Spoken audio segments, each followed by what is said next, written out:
amable invitación. Para mí es todo un honor estar entre ustedes y en esta tarde muy en especial poder compartir una mesa redonda con tan cualificados ponentes en uno de los temas que a mí particularmente me apasiona, que he seguido de cerca y que permite construir un auténtico laboratorio de la regulación de que hablábamos esta mañana, ¿no? No sé en qué medida les interesará escuchar cuál es la situación actual de las telecomunicaciones en Europa, ¿no? En todo caso, sirve como introducción para los temas que a ustedes más les interesan, que por los comentarios que me han hecho justamente al entrar en esta mesa redonda, pues seguro que a ustedes les interesan mucho, pero a mí también, ¿no? La situación de las telecomunicaciones en Costa Rica, pues me parece también un perfecto campo de prueba de la regulación, ¿no? Ya les adelanto que, en fin, si tengo ocasión, les haré algunos comentarios quizá un tanto provocadores acerca del predominio de la empresa pública en el sector. Pero, en fin, vayamos por su paso a paso. De momento, voy a comentarles cuál es la situación actual de las telecomunicaciones en Europa, transmitiéndoles un mensaje, ¿no? La situación actual no es el resultado espontáneo del mercado, ¿no? Hoy el mapa de telecomunicaciones en los distintos países europeos es más bien el resultado de una concreta y decidida política que ha apostado por la generación de competencia en el sector. Esta mañana, de pasada, poníamos de manifiesto que la liberalización es sencillamente una palabra en el boletín oficial del Estado, pero por sí misma no transforma la realidad. Al día siguiente de la liberalización nos encontramos con un mercado que sigue dominado por el único operador histórico que tiene amortizadas todas sus infraestructuras, cuenta con el 100% de los clientes y, por tanto, en estas condiciones, incluso en un sector que se ha beneficiado tanto del cambio tecnológico como es el de las telecomunicaciones, resulta muy difícil generar competencia.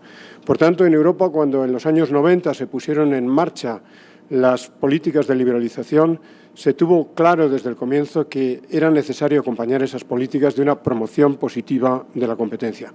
Una promoción positiva de la competencia que yo en algún momento critiqué por su extraordinario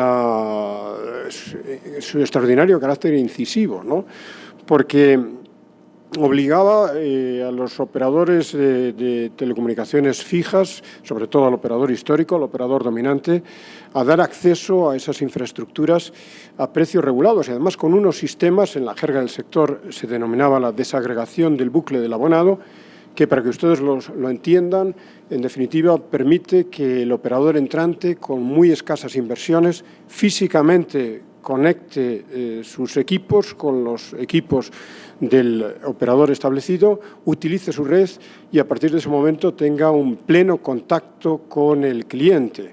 Es decir, utilizando la red del operador dominante, pues los nuevos entrantes pasan a tener el único contacto con el cliente. Por tanto, es una política muy agresiva, la política de desagregación del bucle de abonado.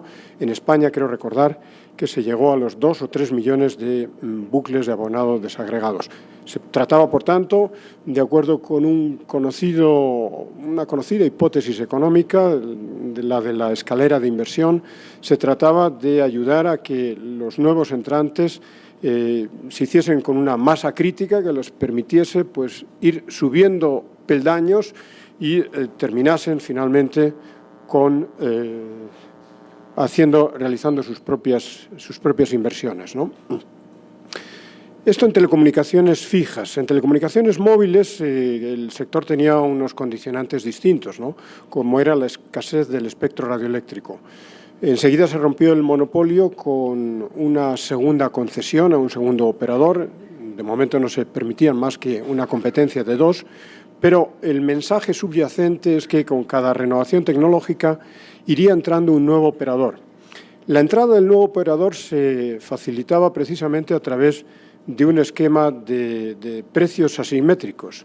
Precios asimétricos porque al operador dominante se le aplicaban unos precios marcados en función de los costes y, en cambio, a los nuevos entrantes se les permitía aplicar lo que la normativa denominaba precios razonables. En términos claros, los precios razonables eran 3 o 4 veces superiores a los precios que, por la misma prestación, podía cobrar el operador establecido. Esto permitió que en poco tiempo, el sector de las telecomunicaciones, en el ámbito de las comunicaciones fijas, pues acabase teniendo una estructura de mercado de 3 o 4 operadores, todos ellos dominantes. Gracias a esta incisiva política pública, el mercado acabó teniendo una estructura en comunicaciones móviles competitiva. 3 o 4 operadores y cada uno de ellos con una cuota de mercado parecida en torno al 25%, ¿no?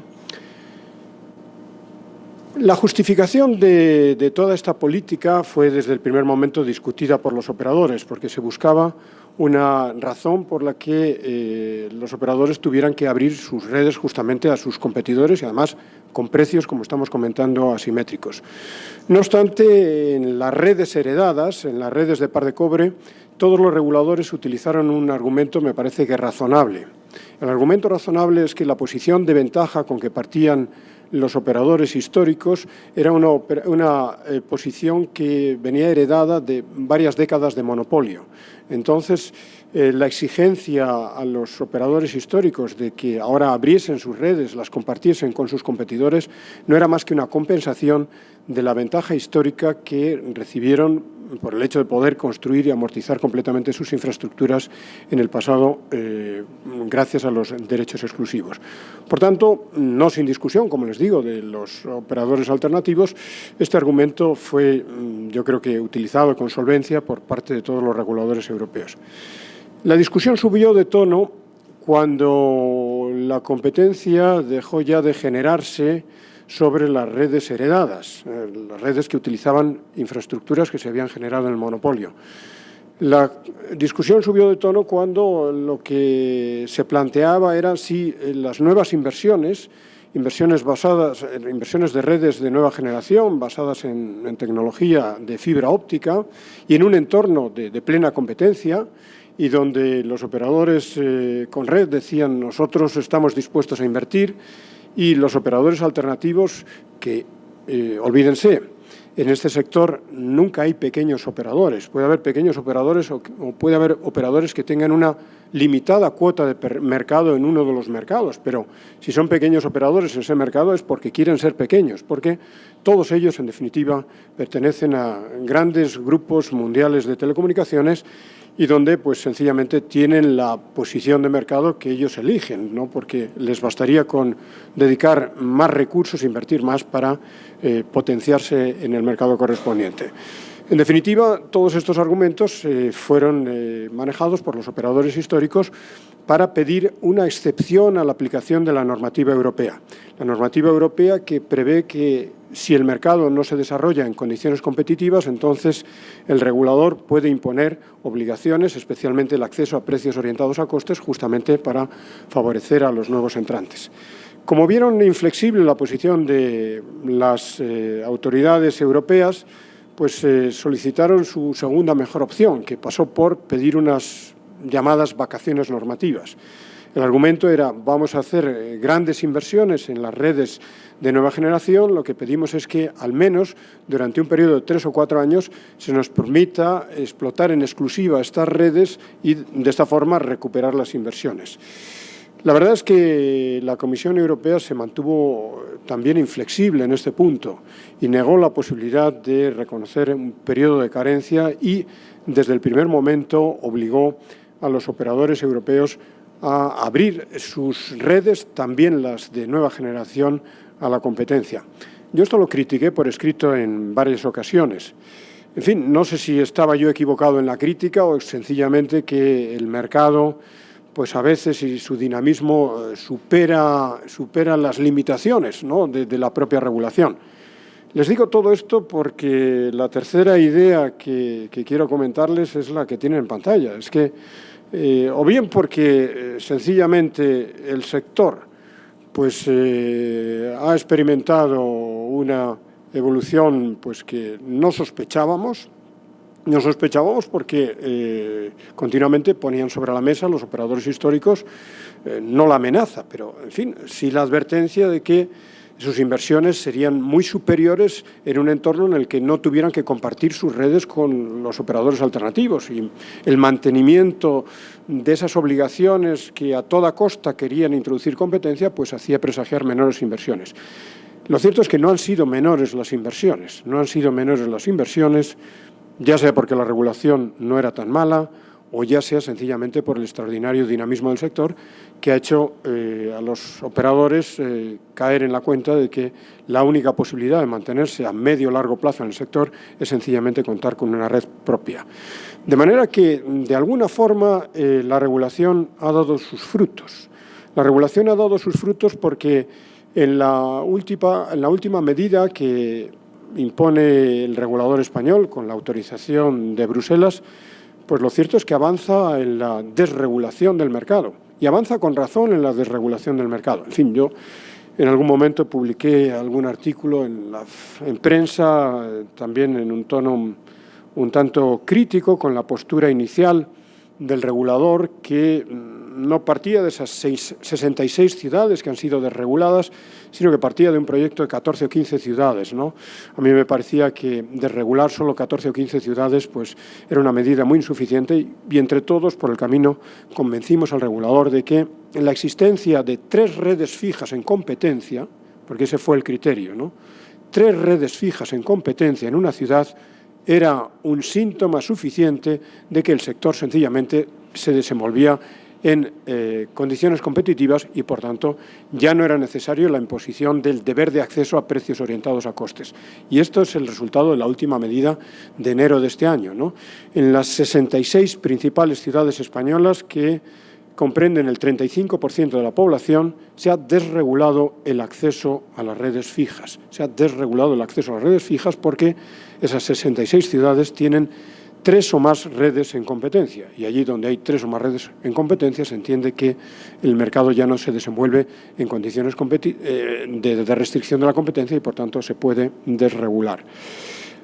Hay también una propuesta, me parece que acertada, ¿no?, de supresión de la regulación de los móviles virtuales, ¿no?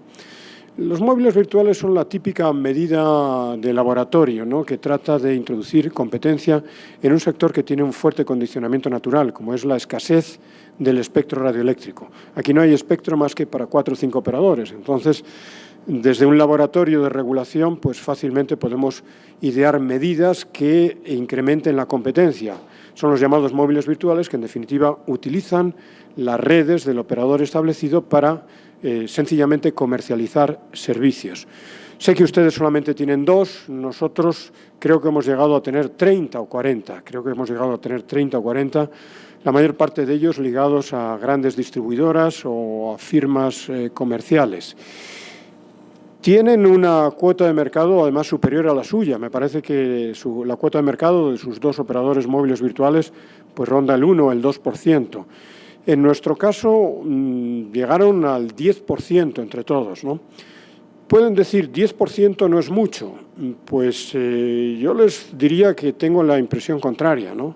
Tengo la impresión de que el 10% de cuota de mercado es muchísimo en un mercado que se desenvuelve en condiciones competitivas. Yo les diría, la competencia en telecomunicaciones en Europa, en España, en este momento es feroz. Incluso los operadores llevan advirtiendo durante mucho tiempo que no están obteniendo una rentabilidad suficiente.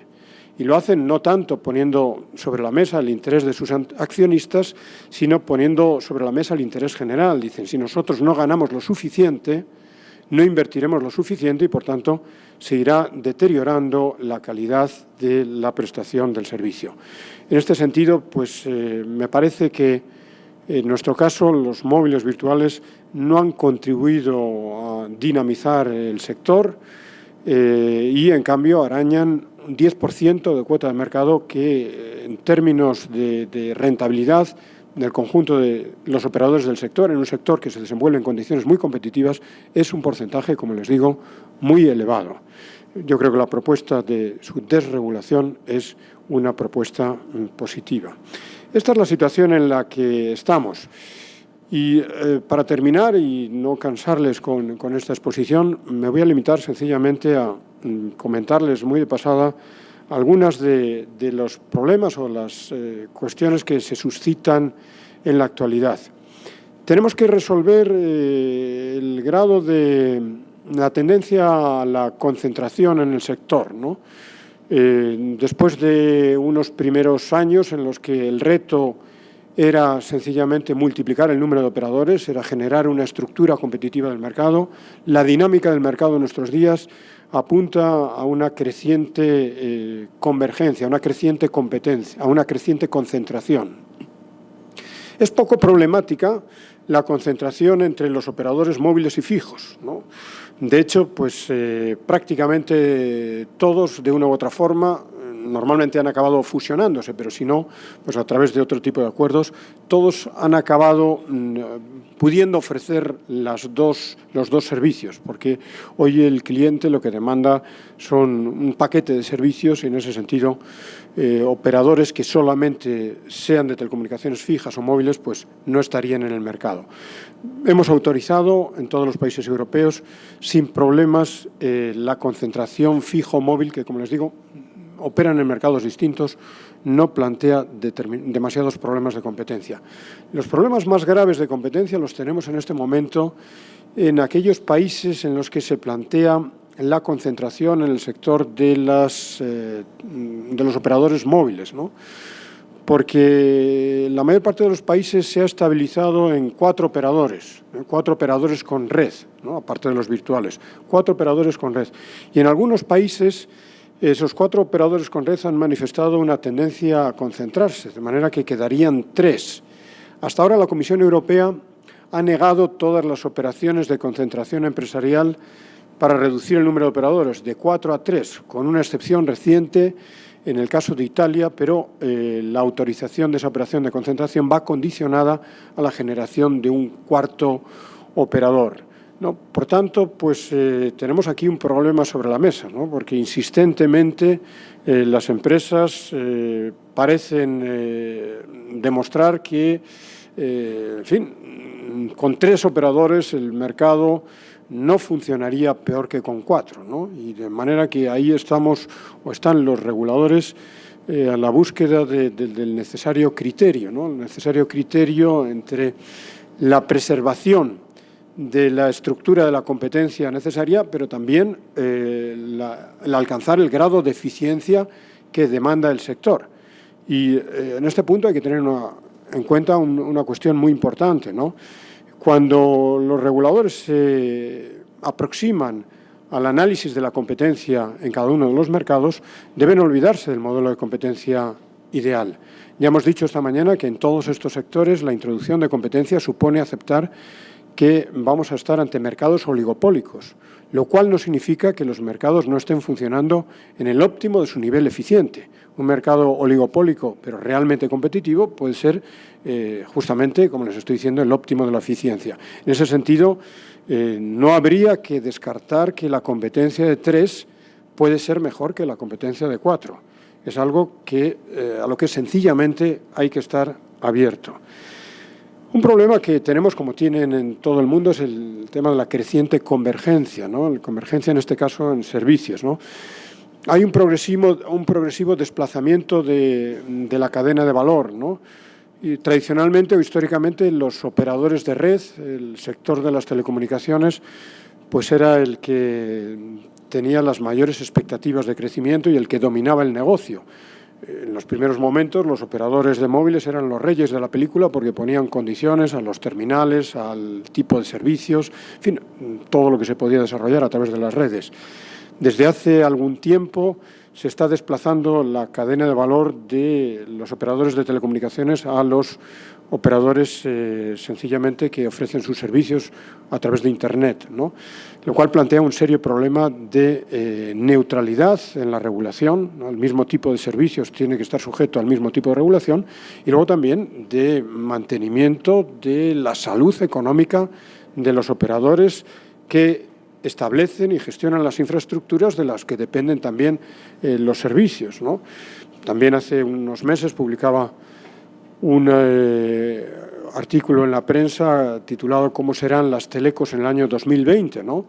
Un artículo motivado justamente como consecuencia del informe de una consultora donde ponía de manifiesto la progresiva pérdida de valor de mercado y de cotización bursátil que tendrían en los próximos años los operadores de telecomunicaciones, que están sufriendo la competencia de los que prestan servicios sencillamente utilizando sus redes, ¿no?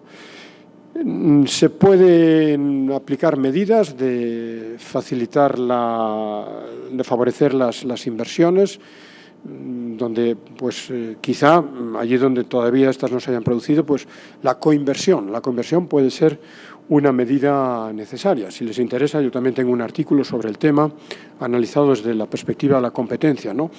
Cómo pues si se garantiza que los operadores sencillamente se ponen de acuerdo para reducir el coste de la inversión, pero que a partir de ahí gestionan su negocio de manera separada, pues el fomento de la coinversión pues puede ser una medida saludable.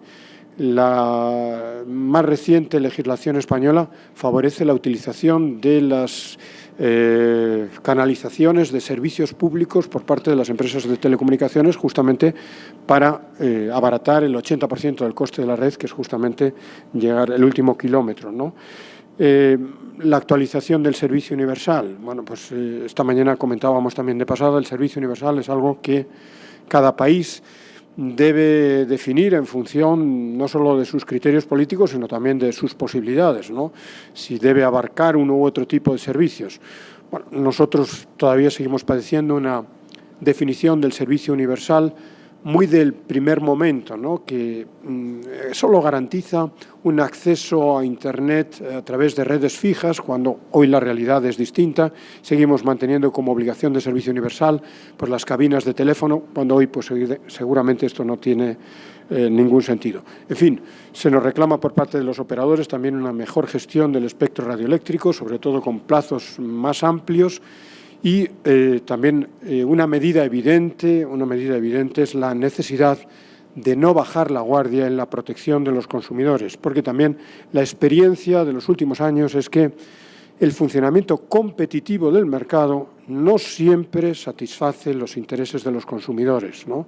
Esta es una lección que hemos aprendido y, por tanto, aunque el mercado funcione en términos competitivos, tratándose, como es, de un mercado oligopólico, la existencia de una normativa sectorial de protección del consumidor me parece que es también uno de los pilares sobre los que depende la buena salud del sector. Pero, en fin, todo esto se ha dicho como pura introducción a lo que a ustedes de verdad interesa, que es la situación del sector en la República Dominicana. Muchas gracias por su atención.